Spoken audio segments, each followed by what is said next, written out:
Einstein once said, everybody's a genius, but if you judge a fish by its ability to climb a tree, it will live its whole life believing that it is stupid. Ladies and gentlemen of the jury, today on trial we have modern day schooling. Glad you could come. Not only does he make fish climb trees, but also makes them climb down and do a 10-mile run. Tell me, school, are you proud of the things you've done?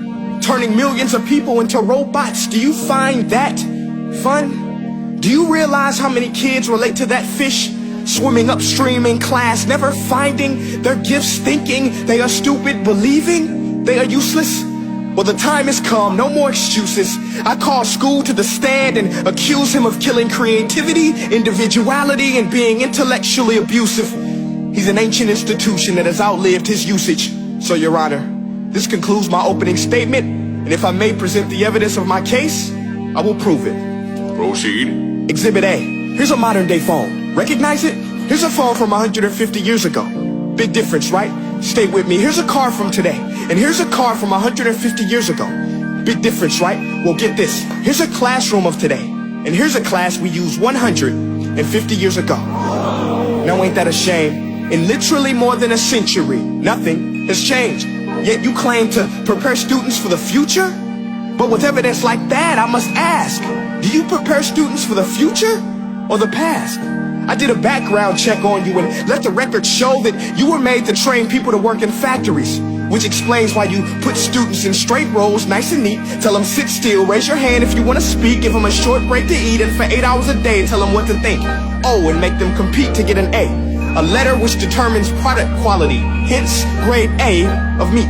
I get it. Back then, times were different. We all have a past. I myself am no Gandhi. But today, we don't need to make robot zombies. The world has progressed. And now we need people who think creatively, innovatively, critically, independently, with the ability to connect. See, every scientist will tell you that no two brains are the same. And every parent with 2 or more children will confirm that claim. So please explain why you treat students like cookie cutter frames or snapback hats, giving them this one-size-fits-all crap. Watch your language. Sorry, Your Honor, but if a doctor prescribed the exact same medicine to all of his patients, the results will be tragic. So many people will get sick, yet when it comes to school, this is exactly what happens. This educational malpractice, where one teacher stands in front of 20 kids, each one having different strengths, different needs, different gifts, different dreams, and you teach the same thing the same way? That's horrific.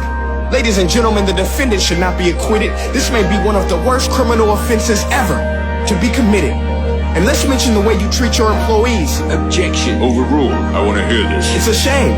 I mean, teachers have the most important job on the planet, yet they're underpaid? No wonder so many students are short-changed. Let's be honest. Teachers should earn just as much as doctors, because a doctor can do heart surgery and save the life of a kid. But a great teacher can reach the heart of that kid and allow him to truly live. See, teachers are heroes that often get blamed, but they're not the problem. They work in a system without many options or rights. Curriculums are created by policymakers, most of which have never taught a day in their life. Just obsessed with standardized tests. They think bubbling in a multiple choice question will determine success. That's outlandish. In fact, these tests are too cruel to be used and should be abandoned, but don't take my word for it. Take Frederick J. Kelly, the man who invented standardized testing, who said, and I quote, "These tests are too cruel to be used and should be abandoned." Ladies and gentlemen of the jury, if we continue down this road, the results will be lethal. I don't have much faith in school, but I do have faith in people. And if we can customize healthcare, cars, and Facebook pages, then it is our duty to do the same for education, to upgrade it, change it, do away with school spirit, because that's useless. Unless we're working to bring the spirit out of each and every student, that should be our task. No more Common Core. Instead, let's reach the core of every heart in every class. Sure, math is important, but no more than art or dance. Let's give every gift an equal chance. I know this sounds like a dream, but countries like Finland are doing impressive things. They have shorter school days, teachers make a decent wage, homework is non-existent, and they focus on collaboration instead of competition. But here's the kicker, boys and girls. Their educational system outperforms every other country in the world. Other places like Singapore are succeeding rapidly. Schools like Montessori, programs like Khan Academy. There is no single solution, but let's get moving.